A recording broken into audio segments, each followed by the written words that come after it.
There was a major escalation of violence in Dundalk and its area just around mid-June 1921. The night before, an RIC constable, a black and tan called William Campbell, was shot out in Dowdens Hill.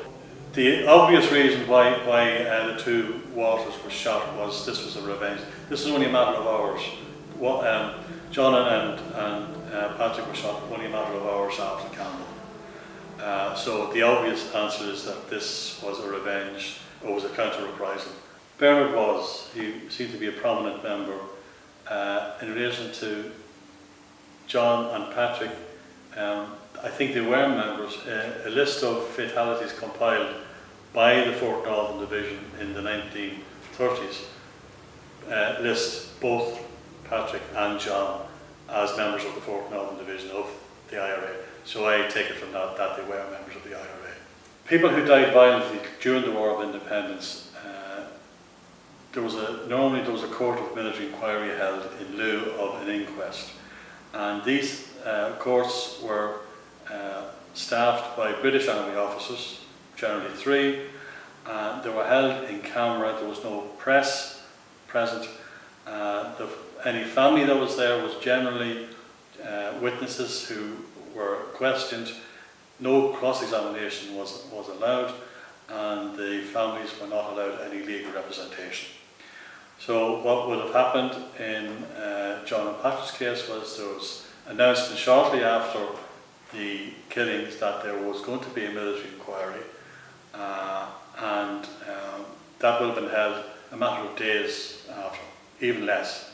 And they will have come to the conclusion that file is sitting in the National Archives in London. It's been embargoed for 100 years, and apparently it's going to be released on the 18th of June 2021, 100 years after the killing.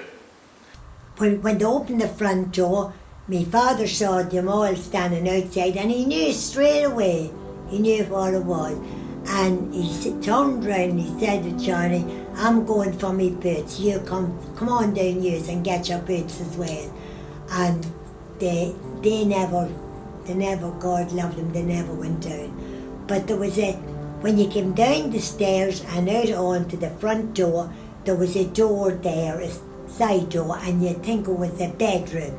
But it wasn't, it was a hallway down, and it went out to the yard. And that's how my father got away, and under the bridge. Yeah, but he was, he was never the same after. Sure, he wasn't. He always spoke about it, yeah. Always spoke about it. And he then, I don't know, he was under the bridge. Now, I don't know how long he was under the bridge, but he made his way then to some house in Mill Street.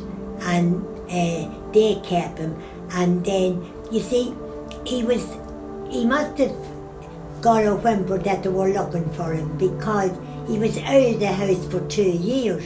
Yeah, well, that man was very great with my father, and he stayed there for 2 years.